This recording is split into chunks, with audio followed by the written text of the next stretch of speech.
Hey everybody, it's Jason Blaha with Ice Cream Fitness here. After I've done my recent videos, and particularly the one the other day discussing how to spot fake naturals, I've had a lot of requests from people. I've had a lot of people who say, hey, I want to stay a lifetime natural. This burst my bubble a little bit. Can you give us some examples of people who you are convinced are natural, that you're almost 100% certain, so that we can look up to those people a little bit and use them as examples. And I'm going to do that for you guys today. But hold on, let me give you guys a bicep shot first.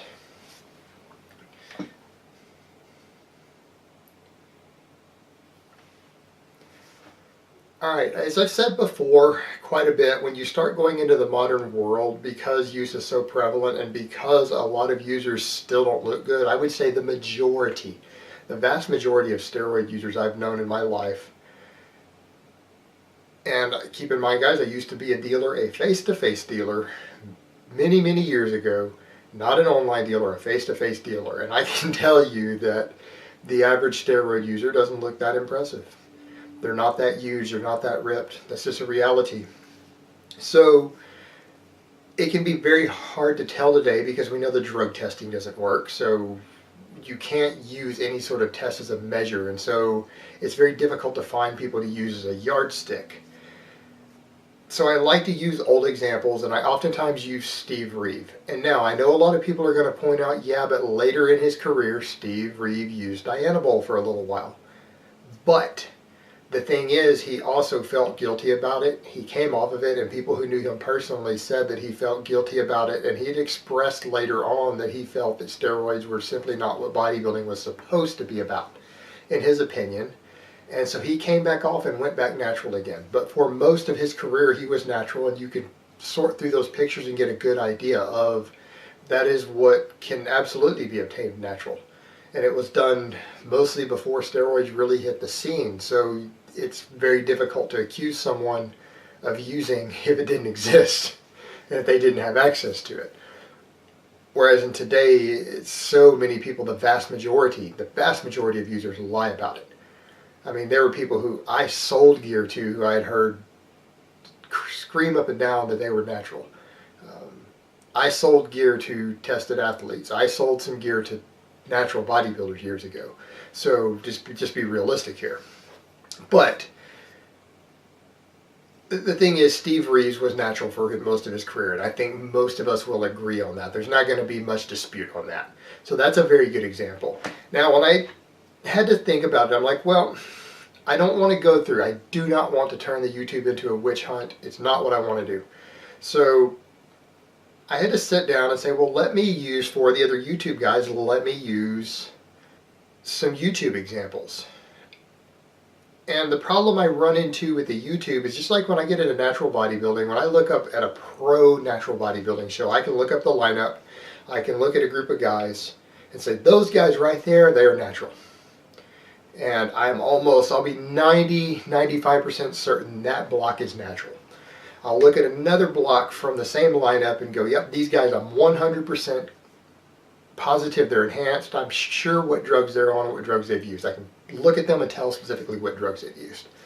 But then I'll have guys in that middle who, even with a trained eye, somebody with years and years of experience with this and a trained eye, I can't figure out if they're natural or not. They're in that maybe category. Well, what do you do with that? I mean, if they're in that maybe category, then I don't want to say they're natural, and I don't want to say they're enhanced if I'm not fairly certain. You know, whereas in the example I gave the other day, no doubt in my mind. But I don't want to do that. And so the problem I run into when I look at through the YouTube community, there are a few guys on YouTube who are just so damn genetically blessed that if I use them as an example, I'm giving you just as false of expectations as if I use someone who's using gear, because you're not going to obtain that. So that's one of the problems I run into. Some of these guys are just very genetically blessed, amazing insertions, great structures. That's an unrealistic standard. And I have a whole group of guys who I have the same issue with. they're in that category that I honestly can't tell. And I don't want to name names there, but there are definitely guys on YouTube who fall into that same category if I look at a bodybuilding show. I can't tell if they're on or not. So what I've done is I've come up with 2 examples for you guys, and looking at them with a trained eye, I'm fairly certain that they are, 1, neither extremely genetically gifted, and 2, they're probably, I'm almost certain they're not on gear. And yet they still train hard, and they both still look good, and that's the important thing, because that's what we need. If they don't look good, then that's also not going to work. All right, first up on that list is going to be Nick Wright. And Nick is a perfect example of a guy who still looks good. I think most of us here would agree Nick has a pretty good physique. There's nothing wrong with Nick's physique. He's got some flaws in it he needs to work on. But I think the average Joe would be very, very happy to be where Nick is. If they had a physique like that, they would be very happy with it. Nick is not genetically blessed. Nick seems to have average genetics. And as far as knowing that he's natural, we'll go back and look at the other things I pointed out. Generally what you see is that it is very easy to get delt development when you're on a hefty amount of gear. And what you'll notice with Nick is that while his arm development is really, really good, Nick has great arm development. He's put a lot of work into that. But his delts are lagging. Now he's managed to get his traps up, and the traps are pretty good. But those delts, I mean his delts, if Nick was on gear and he trained his delts the way that he does in his videos, he would have very, very good delts. Now 1, he's obviously not genetically blessed there. It's one of his genetic weaknesses. But that could still be overcome with gear, and some guys are just genetically blessed there, but he's not. But the way that he trains his delts, because he trains them relatively hard, and he needs to probably step it up a notch because he knows they're his weak point, one of his weak points.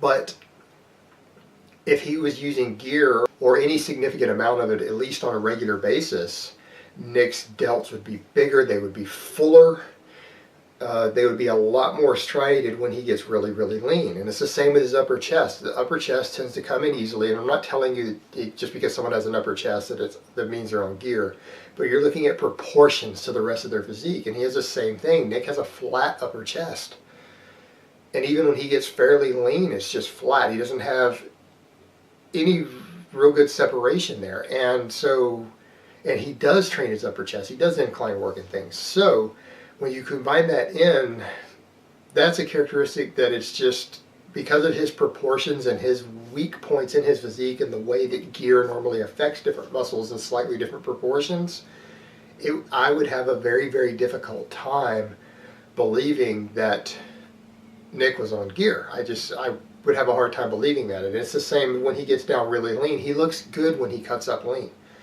but he doesn't look steroid good. Nowhere near. And there are natural guys who still get more striated, guys who are really legitimately natural, who get more striated than him. But what you'll notice with him is that he doesn't have, at a given body fat percentage, he doesn't have that hard, dense look that a lot of the better cutting drugs give and make you look leaner than you really are. He doesn't have that look. And at the same time, he doesn't look particularly full. And usually with drugs, there's a trade-off. Some drugs are going to make you look full, others are going to make you look striated, but they can make you look flat.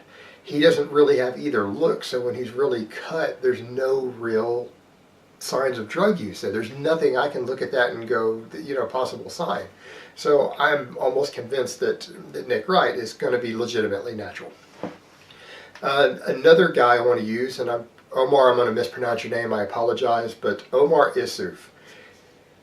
And the reason for that is very, very similar. Omar is very strong. Omar trains heavy, but he trains with a diversity of training styles. He trains very hard, and where he is at in terms of his strength level and training, he would be bigger and he would look more dense at any given body fat if he was on gear. And you run into the same issue. His delts, in proportion to the rest of his physique, and in proportion to his workload in the gym, his delts and his traps, and to some extent his upper chest, but actually Omar has a decent upper chest. but those muscles would be larger in proportion to where he is, particularly because of the strength level he exhibits with some of them. He's a pretty strong overhead presser. So those muscles would look different if he was using any significant amount of gear. So again, Omar falls into that example of somebody you guys can use and say, yeah, this guy's probably natural. Very, very high probability. I'm certain enough that I feel safe calling it. He's not one of those 50-50 guys to where I'm 50-50, I can't tell. So, all right, guys, that's the 3 examples I'm going to give you. That one from the past and then 2 other YouTube guys that you guys can actually look at yourselves. And those are examples of physiques that are obtainable, natural, and potentially for the average Joe. All right, guys, that's really all I have to say on that today. I hope it has been informative, and I will talk to you next time.